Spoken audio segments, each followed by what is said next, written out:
Total. Com Leonardo Santana.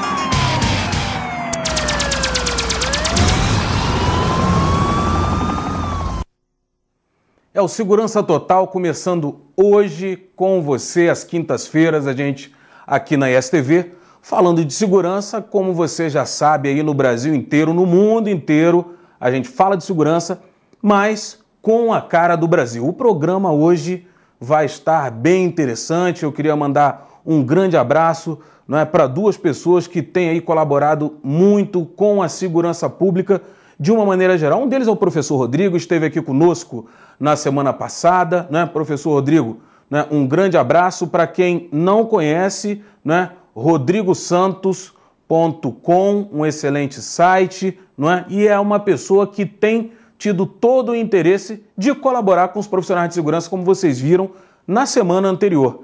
E nós temos pessoas que têm uma atitude inovadora. Dentre elas, a gente pode estar aí falando com o senhor Braga, que é o secretário de Segurança de Cosmópolis. A gente manda aqui um grande abraço para ele, tem inovado, tem trazido novas tecnologias e isso, para quem também não tem conhecimento, foi motivo de divulgação no país inteiro. Então, a Guarda Municipal de Cosmópolis saiu ali no Estadão, Folha de São Paulo, porque trazendo novas tecnologias para a proteção do cidadão e fez uso disso agora no Carnaval. A gente vai estar mostrando um videozinho sobre eles e vocês vão ver o que foi que aconteceu em Cosmópolis e algumas palavras do nosso secretário que a gente parabeniza mais uma vez. Mas eu queria começar esse programa com algo polêmico e explicar um pouco dessa polêmica para você que está sentado aí.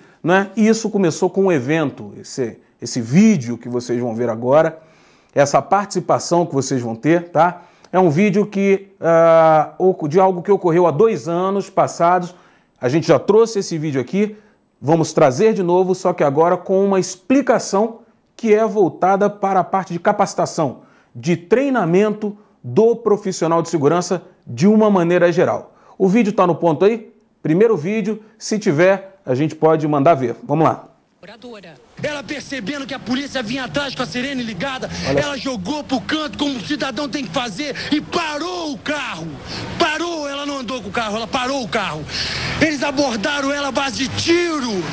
A base de tiro, ela ainda mandou o menino se jogar no chão. Ele ainda teve tempo de falar assim: por que, mamãe? Se joga no chão, se joga no chão. Ela pegou a bolsa da criança, jogou pela janela para eles verem que tinha criança no carro. Eles não titubearam em nenhum momento, conseguiram continuar atirando. Vocês podem ir lá ver o bando de furo que tem o carro. O bando e quase que eles executam a minha família. O filho tá lá em cima com morte cerebral. Não tem mais escapatória, é uma criança de 3 anos. Eu sou cidadão de bem, eu pago meus impostos. Eu estava trabalhando para isso. Eu não posso pagar pela essa sociedade podre que eles construíram. Eu sou uma pessoa de bem, é isso que eu sou. Olha só, gente, olha só, isso aí é o pai do jovem João Roberto. Esse senhor, com toda razão, ficou transtornado porque você vê o filho sendo alvo de disparos de arma de fogo, independente de onde venham esses disparos. É algo muito complexo, mas eu queria que vocês focassem, que vocês se recordassem em relação a esse vídeo. Eu gostaria que vocês se recordassem de algumas palavras que ele comentou. Ele disse que em determinado momento a esposa jogou para fora do veículo, ela jogou para fora do carro a bolsa para poder identificar que havia crianças dentro do veículo. E aí a gente entra também na discussão do porquê que policiais atiram e erram quando estão fazendo o uso da força letal. Você já deve ter se perguntado isso por diversas vezes, já deve ter passado por diversas situações, onde viu outras pessoas comentando, mas por que é que isso acontece? Qual é o impedimento de um policial realizar a tarefa dele, a atividade dele, quando do uso da força letal de maneira correta, de maneira adequada. Vocês viram que a sociedade, ela aguarda, a sociedade, ela espera da nossa parte, a sociedade aguarda, espera da nossa parte um trabalho pontual, um trabalho correto. Mas onde está o erro? É sobre isso que a gente vai estar comentando, que a gente vai estar explicando para vocês agora. Vocês sabiam que não existe um parâmetro hoje no Brasil, um parâmetro mínimo para a capacitação de profissionais de segurança, segurança pública ou segurança privada? Nesse caso, para a capacitação de policiais, existe um quantitativo mínimo de disparos para que você considere aquele profissional de segurança, né? No caso do uso da arma de fogo, alguém preparado? Vamos aqui dar um outro exemplo. Para que você consiga conduzir, para que você consiga dirigir, né, você tem um número mínimo de aulas, por exemplo, né, na sua autoescola. Será que o policial, né, ele possui esse tipo, né, de escopo, ele possui esse tipo de base por uma determinação, né, em nível nacional? Sim ou não? Ou cada um faz do seu jeito, cada um faz da sua forma, não existe um nível mínimo. Complicado, né? Então, se a gente falar para você sobre parâmetros, não existe um parâmetro.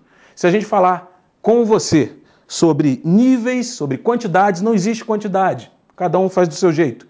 Se a gente falar com você sobre como deve ser provido esse treinamento, também não existe, né, um parâmetro para que isso seja realizado. E existem estudos que indicam que um profissional de segurança mal treinado, um profissional de segurança mal capacitado, ele não consegue fazer o uso da força letal com qualidade. Vocês sabiam disso?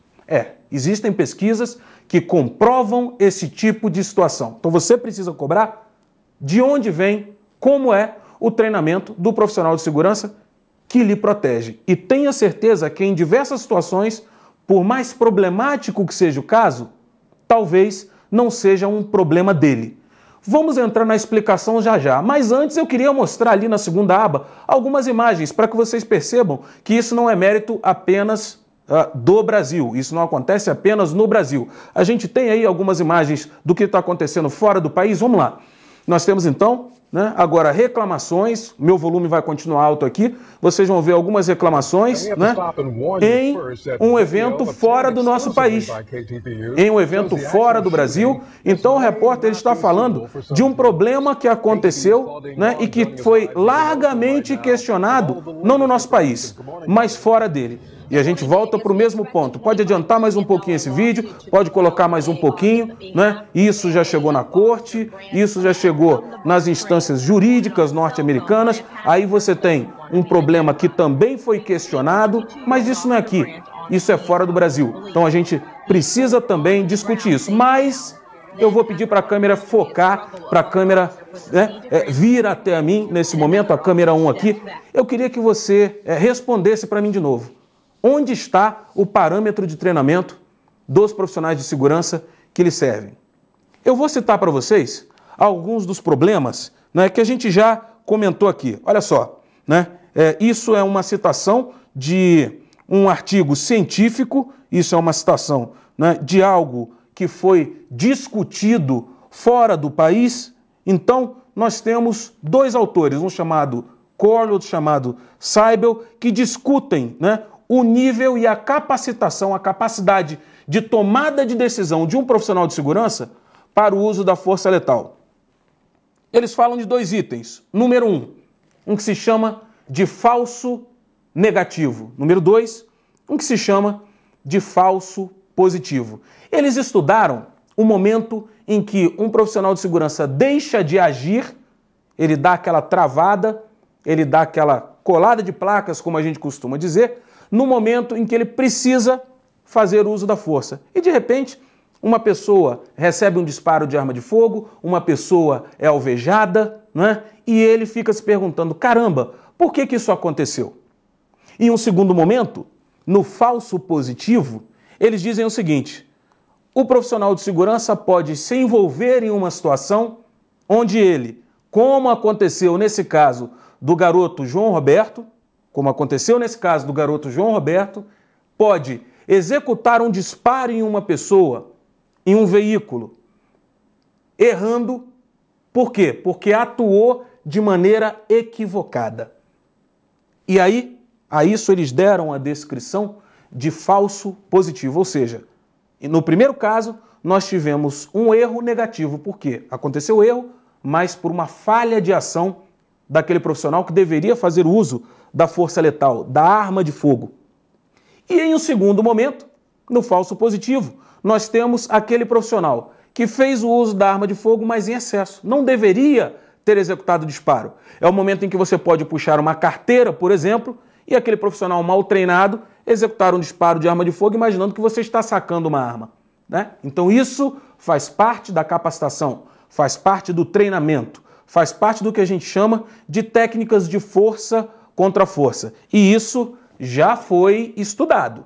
Isso existe, né, uma informação científica de que esse tipo de problema pode ocorrer com profissionais de segurança. Vamos falar um pouquinho mais sobre isso já aqui no Segurança Total, para que você saiba que a segurança ela precisa ser discutida, mas com a cara do Brasil.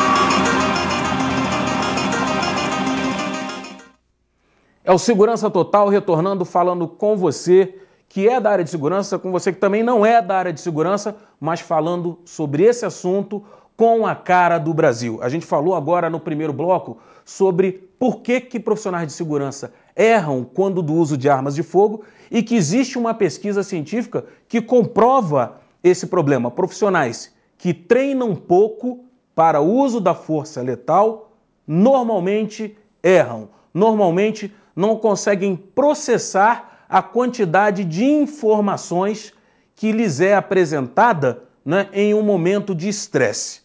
Mas vamos falar de estresse, vamos falar de informações, vamos falar de cérebro. A gente tem ali, né, uma imagem do cérebro humano e vocês vão ver o tanto de coisas, né, que passa pela nossa cabeça, o quão complexo é esse órgão. Agora imaginem esse mesmo órgão, a gente pode colocar a imagem, né? Imaginem esse mesmo órgão trabalhando agora contra você. Você acredita nisso? Caramba, o cérebro vai trabalhar contra mim?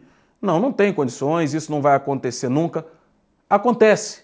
E quando nós temos situações de alta relação, de alto nível de estresse, envolvendo profissionais de segurança, o cérebro ele tende a praticar única e exclusivamente aquilo que ele já fez anteriormente. Se eu desejar, né, que aconteça uma prática correta, se eu desejar que as minhas ações tenham um resultado interessante, um resultado que você, cidadão, e que você também, profissional de segurança, gostaria que tivesse. Mas não é bem assim que as coisas funcionam quando eu estou em condição de estresse, quando eu tenho adrenalina despejada no meu corpo, quando eu perco a condição, quando não for treinado, da realização de movimentos finos e acontece o que pesquisadores americanos, né, chamam da utilização dos grosso motor skills. O que é isso?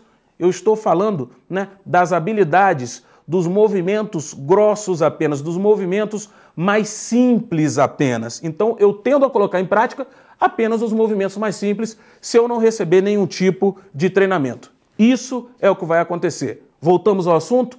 Por que é que policiais erram? Por que é que eles se equivocam? Porque eles não são submetidos a condições de estresse quando do uso da arma de fogo com a frequência desejada, com a frequência que interessa para mim, enquanto profissional de segurança, e para a sociedade. Então, você que treina, submeta o seu colega que está aprendendo a condições de estresse. Dessa forma, ele vai ter uma melhor capacidade de decisão quando fizeram uso da arma de fogo. E não sou eu que estou dizendo isso. São pesquisas científicas, são pesquisas na área da psicologia, não é? Tudo isso relacionado à habilidade de colocar em prática movimentos certeiros, movimentos focais, movimentos precisos, quando do uso da força letal. Nós temos outras imagens que a gente gostaria de colocar aí para vocês. Vamos colocar, né? O próximo vídeo, eu vou fazendo os comentários aqui.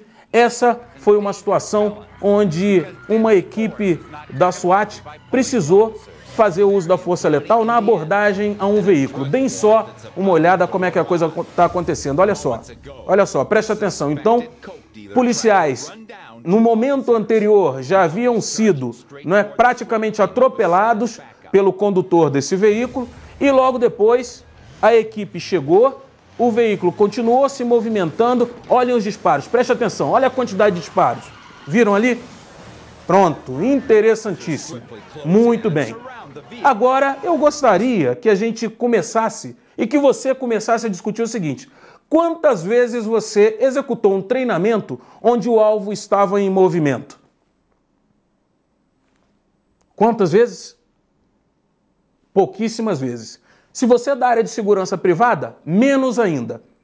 Consequentemente, qual a possibilidade de você conseguir ter sucesso em uma ação policial onde existe a necessidade de você executar disparos como num veículo? E aí? Qual vai ser a sua resposta? Não para mim, eu estou aqui no programa, você vai estar vendo meu programa agora ou vai estar vendo uma das reprises daqui a pouco. Eu gostaria que você desse essa resposta em juízo, quando perceberem que você errou os disparos e que esse disparo pegou em uma pessoa que não tinha absolutamente nada a ver com a ocorrência. Eu gostaria que você dissesse isso em juízo quando os disparos tiverem pego em um colega seu que estava próximo de você e você percebeu que precisava neutralizar aquela ação, não podia permitir que outros profissionais de segurança fossem atropelados, mas que você não aprendeu a executar disparos com o alvo em movimento. Puxa vida! Interessantíssimo. Vamos falar mais alguma coisa? Vamos falar mais. Vamos falar, por exemplo, da deflexão de projetis. Já falaram isso para você? O que é a deflexão de projetis? A gente vai precisar de mais tempo para tratar desse assunto. Mas a deflexão de projetis, ela tem, ou de projéteis, como você preferir, ela tem uma relação com os disparos feitos através das áreas envidraçadas, como naquele veículo. Eu tenho certeza que você já deve ter feito algum treinamento nesse sentido, ou não? Não te explicaram que quando você executa um disparo de arma de fogo, passando pelo vidro, vai ter um nível de deflexão por conta do formato que aquele projetil vai alcançar, vai haver uma deformação daquele projetil e, de repente, você acreditava estar atingindo o condutor do veículo e, de repente, como eu acabei de dizer, e repito, de repente, aquele projetil atinge uma outra pessoa que estava, por exemplo, sendo sequestrada em um sequestro relâmpago. A gente tem sequestro relâmpago no Brasil? Não sei. De repente deve ter. Se tem sequestro relâmpago, se existe a possibilidade do disparo em área envidraçada, para que você salve vidas, e não um disparo a ermo, para que você salve vidas, eu repito, deve ter havido um treinamento que você fez para que consiga ter efetividade nessa ação. Tenho certeza, né, que isso pode ter ocorrido. É óbvio que eu estou sendo irônico, é óbvio que você precisa e é óbvio que a sua instituição precisa lhe capacitar. Caso contrário, ela não pode lhe culpar por qualquer resultado equivocado. Vamos falar um pouco mais sobre isso já já aqui no Segurança Total, falando de segurança e mostrando a realidade para você, mas com a cara do Brasil.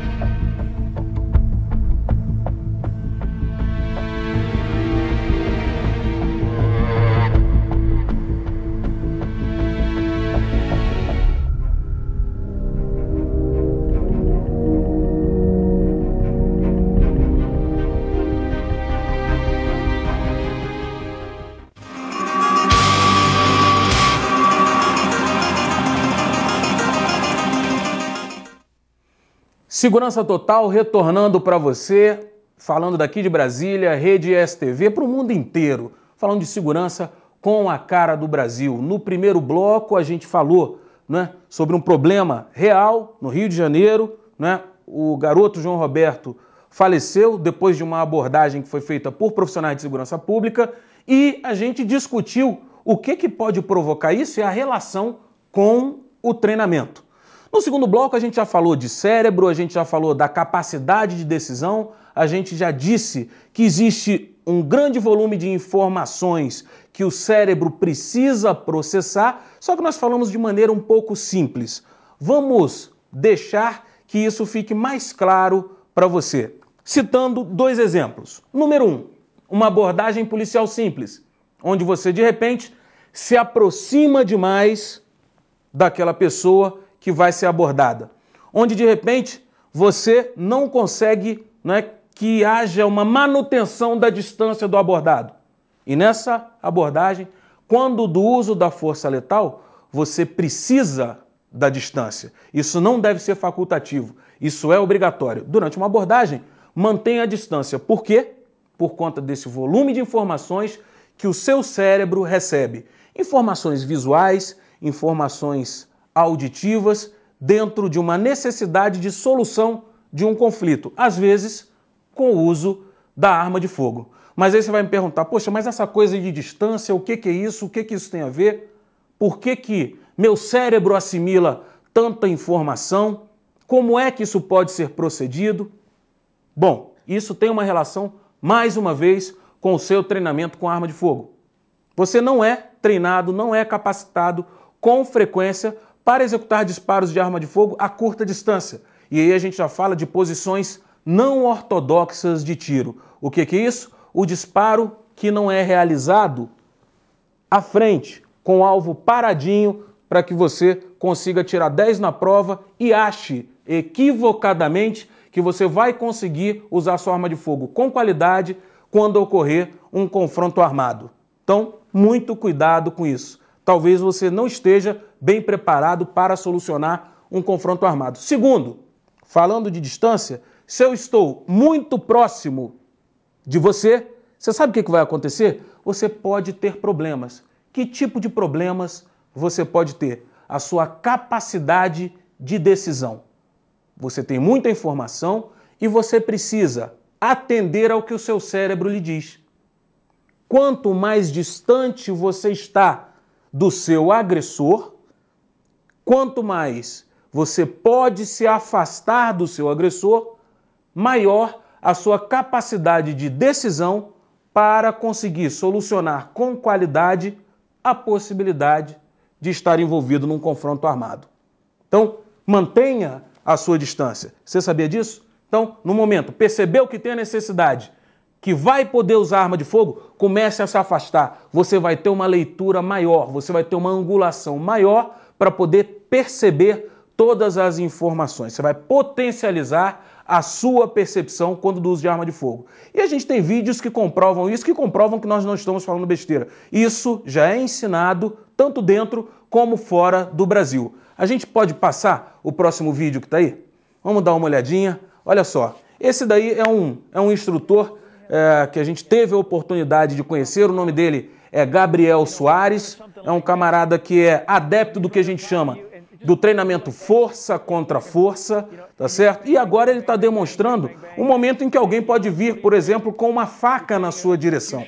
E o que você deve fazer? Qual é o seu comportamento? Como deve ser a sua postura caso exista a presença de uma faca, caso alguém venha lhe atacar estando um pouco mais próximo de você? Primeiro, promova o afastamento. Pode colocar lá, ele vai mostrar ali. Você deve promover o afastamento, porque caso isso não aconteça, né, você pode ter a sua arma sendo retirada de você. Esse é um primeiro momento. E a promoção do afastamento, ela também vai permitir exatamente o que a gente comentou, né, que você tenha uma melhor leitura daquele cenário, que você tenha uma melhor leitura do que você pretende fazer, do que você vai decidir quando do uso da força letal. E, obviamente, melhorar a condição dos disparos que vão ser executados. A gente pode colocar esse vídeo mais um pouquinho e vocês vão perceber, né, que nesse treinamento que está sendo promovido pelo Gabriel Soares, o pessoal conhece ele fora do Brasil por Gabe Soares, né, ele já faz uma junção de alguns itens, né, que a gente ensina aqui também. Primeiro, vocês viram que ele estava afastando o braço daquele agressor? Então, olha só, ele promoveu em um primeiro momento o afastamento para a execução de disparos. E o segundo, ele executou uma das posições não ortodoxas de tiro, né? A gente pode estar falando sobre isso depois para você, com muito mais tranquilidade, e a gente vai ter até um treinamento no estande de tiro, onde vamos explicar passo a passo como isso acontece. Bom, eu queria dizer para vocês que eu não estou aqui para defender ninguém. O caso João Roberto foi um caso grave, o caso João Roberto foi um caso complexo e que envolve a qualidade da capacitação dos profissionais de segurança. Isso é incontestável, mas isso precisa ser cobrado. Se não for cobrado, você vai continuar sendo culpado sozinho por algo que muito possivelmente não é culpa sua. Você não é obrigado a saber, né, o que os gestores de segurança têm que lhe ensinar para que você consiga resolver um conflito físico com ou sem o uso da arma de fogo. Então é isso que a gente queria passar para você, isso é grave e nós trouxemos esse assunto à baila porque profissionais de segurança têm sido culpados sozinhos pela ocorrência dos erros, dos equívocos. E já existem pesquisas científicas que comprovam que isso pode ser mudado. Ok, pessoal, a gente tinha falado aqui sobre o senhor Braga, que é o secretário de Segurança de Cosmópolis, e a gente queria mostrar ali uma reportagem, não é? Sobre o uso dos sprays. Será que está no ponto aí para a gente mostrar? A reportagem sobre o uso de sprays, né, na cidade de Cosmópolis, né, e um spray de cola. Já havíamos comentado sobre isso aqui, já havíamos falado sobre isso anteriormente, e agora isso está em larga escala no país inteiro. De carnaval? Nada disso. O spray de gosma, que mais parece de super-herói, é a nova arma da Guarda Municipal de Cosmópolis, no interior de São Paulo. O jato forte e certeiro alcança o alvo até 4 metros de distância e não tem cheiro como o spray de pimenta. Ele não ficou no ambiente, não contaminou nenhuma pessoa, somente o agressor. Essa é a principal diferença. A pessoa tenta remover, mas não consegue. O produto, ele gruda na pele, ele parece uma cola. O fabricante diz que esse tipo de substância não faz mal à pele e nem aos olhos. Se mesmo assim a pessoa fugir, vai levar quase um dia inteiro para conseguir se livrar da substância. Esse produto sendo removido só com água, ele potencializa a sua ação. Ele cristaliza e dá mais dificuldade para a pessoa que foi atingida. Apenas com um lenço especial é possível remover totalmente o produto. O principal mesmo é a imobilização do agressor, que não esteja de posse de arma de fogo. Nas ruas de Cosmópolis, que tem 60 mil habitantes, a população ainda não conhece bem a novidade. Tudo que é isso aqui? Mas já vê algumas vantagens. Eu acho que é uma boa isso aí, viu? É uma boa porque é mais fácil pegar o peão, né? Olha só, vocês viram como é que é? Então o cidadão ali, ele já desabafou, já falou que é mais fácil pegar o peão, mas para nós, que somos profissionais de segurança, um dos entendimentos que a gente tem é o seguinte: a necessidade de ter ferramentas para resolver conflitos físicos onde não exista a necessidade do uso da arma de fogo. Então, isso é extremamente importante e fica essa reportagem para que você saiba que existem sim soluções adequadas para que isso seja feito no Brasil, ok? É o Segurança Total se despedindo de você. A gente espera ter trazido uma notícia, não é, de forma agradável, interessante e que você, cidadão ou profissional de segurança, use em seu favor. Mas, obviamente, a gente faz isso com a cara do Brasil. Galera, um abraço, até a próxima.